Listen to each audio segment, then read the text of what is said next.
Nowhere near the usual standard we were at, what we've set, out of possession and in possession. Once we conceded a goal, far too much anxiety, too much, not enough confidence, not enough belief in what we were doing, too many mistakes, too much disappointment when we lost the ball, reaction to losing it not good enough, which is really disappointing because it's been a really real positive for us as a team and a group. We actually scored a goal from reacting to losing the ball really quickly. So, really disappointed with the first half, especially the way we reacted to losing a goal. Second half felt completely different about it, if I'm honest. So, for the first 25 minutes, half an hour of the second half, I thought we were really good, really controlled the game, got the goal, looked dominant, looked like we controlled the game. They got really tired, Lincoln. And I thought once we scored, it was, the minimum we would get would be a point, and it looked like there was only going to be one winner from there. And then we've given away a really soft goal that's just not good enough. And ultimately, that's what's cost us 3 points, or at least a point.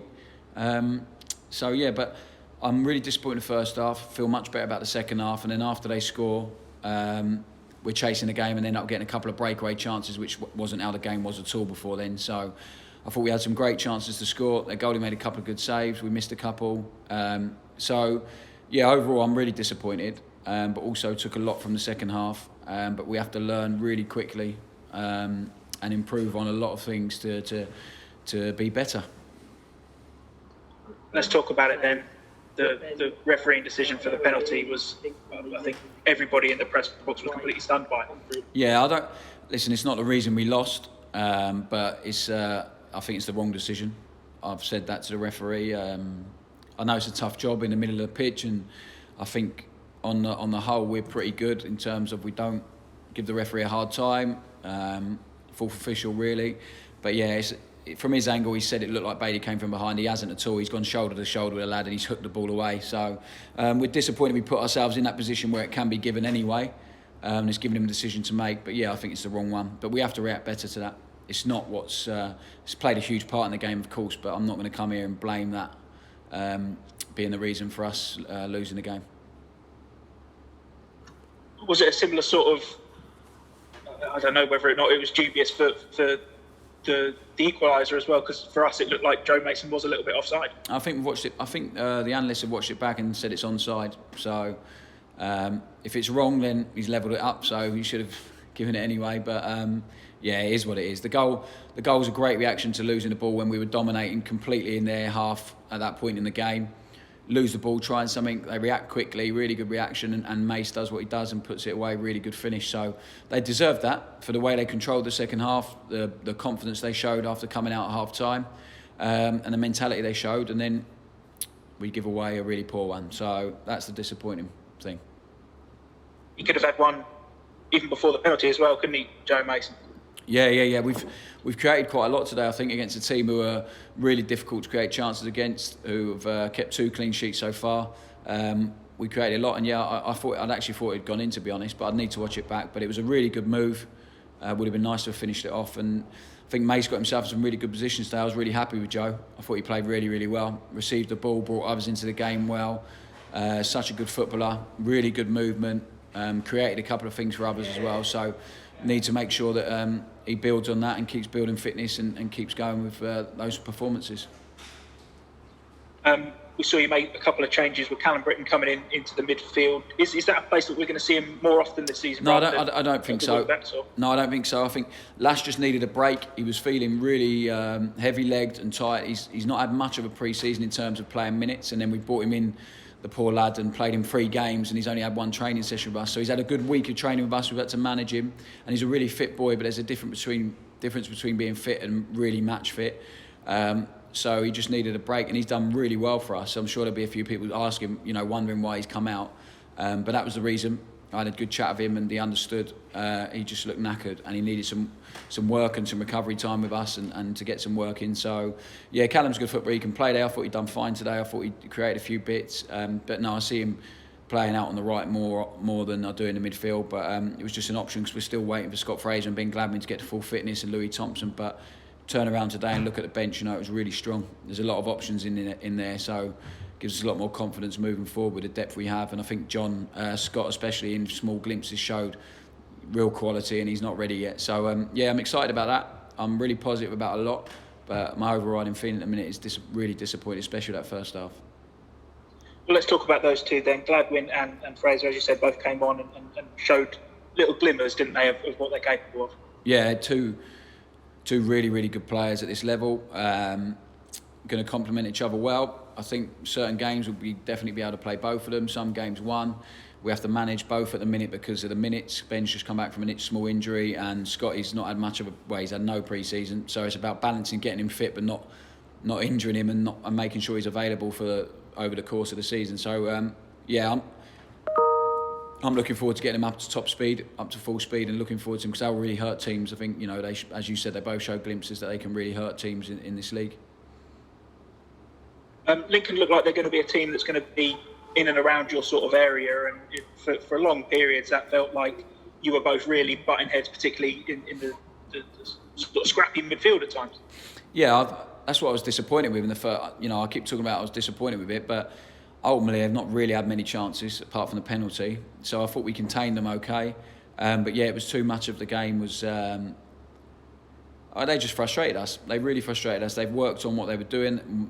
We said they were a good team to the guys, a really good team out of possession. They worked really hard. Knew it'd be hard to break down. We just didn't show enough patience, enough confidence in what we were doing, especially after conceding. So they'll be a really difficult team to beat. They've started the season really well, as I said. So yeah, they'll be decent. They'll be really decent at this level. And Doncaster as well, getting another good result. Makes last week's point look even better than maybe it was. So yeah, listen, I'm fine. It's a really long season. We have so much to work on. I spoke about it all the time. It's a work in progress. We have to trust what we're doing, trust the process. The players have to keep believing, keep confident. And we've played two really good teams. We've started the season against two really decent teams in League One that have been tough tests. And we've learned a lot about individuals and about the team. So really positive stuff moving forward. But we need to get over the disappointment of today really quickly. You've mentioned a few times that teams are going to come to Stadium MK and take on your side and show you certainly a lot more respect than they may have done 6-8 months ago. Do you think today was a sign of that? Yeah, we've seen that already. There's no doubt about it, and we've seen the 3 games we've had and the Coventry one. Include the Coventry one. So 4 games we've had. Every team's posed us a different problem, but every team has almost accepted that we might have most of the ball. And we're having to find different solutions to different problems. And today was another one. They were a little bit different to how we probably expect them to turn up and what to do. They pressed a little bit higher and they're more aggressive than they did in their last game. But we prepared the guys for that. We prepared the players. And I think we have to expect that. And we need to make sure that we know we find the answers really quickly to every single problem that that's thrown at us, because it's going to change week on week. I know that for a fact. Was it always the expectation that they were going to provide the kind of challenge that they provided today? Yeah, I think if you looked at their last 2 games, Oxford last week and Bradford in midweek, we knew it was going to be a tough test. I thought we prepared really well. That's another frustrating thing, how well we trained all week. But yeah, we knew it was going to be a tough test. Every game is going to be tough. There's no doubt about it. And we have ways of making it easier for ourselves. And there are things that are going to make it harder. And giving away a penalty in the first half certainly makes it harder. So, we prepare for everything as we do every game. And now it's about analysing it, learning from it, and then performing again next week. Awesome. Yeah, thanks, Russ. No problems. Russ, you've already spoken about how pleased you were to see Ben Gladwin and Scott Fraser get on the pitch today. Do you have any update on George Williams, who didn't make the squad today? Yeah, he's fit, but he's only trained a week. So he missed all of pre-season. He only had the first week and then hurt his calf. So he's only had 4 days really with the group. That's what we've been training. The same as Richard Keogh. So I didn't see any changes needed in defence. I don't think he's ready to start a game. And I just wanted a bench. We had loads of attacking options on. So George is fine. It'll be ready. It'll be game ready soon. We have a game lined up for the players that need some minutes, and Richard and George especially, ones that are coming back in the next couple of weeks. So that'll be really good for them. And then they'll be fully in contention for the squad. I just felt it was a little bit too early for George. And also, defenders on the pitch, people that can play in that position if Warren got injured or Bailey or Dean. Jordan Houghton could drop back there. Regan Paul was on the pitch, could have played there. Callum can go back there. So had plenty of options really. So I just wanted a more attacking bench. George will be back with a group soon. He is back with a group, and I'm sure he'll be back in the squad at some point soon. And I know a lot of people keep banging on about needing to sign a new striker, but you must be quite pleased with how Joe Mason played today overall. Scored a goal, could have had 2 more. Yeah, I thought he was excellent. I think I said that right at the beginning. I think his performance was really good today, and that's the first 90 minutes he's had. So he'll only get better and stronger. Linked the play really well. Got himself in some great positions, which he does. Really clever player. So really pleased with Joe, and he took his goal fantastically. And probably another 2-3 games down the line, he probably nicks 2 or 3 goals today when he's got that match sharpness and that match readiness that will come with games.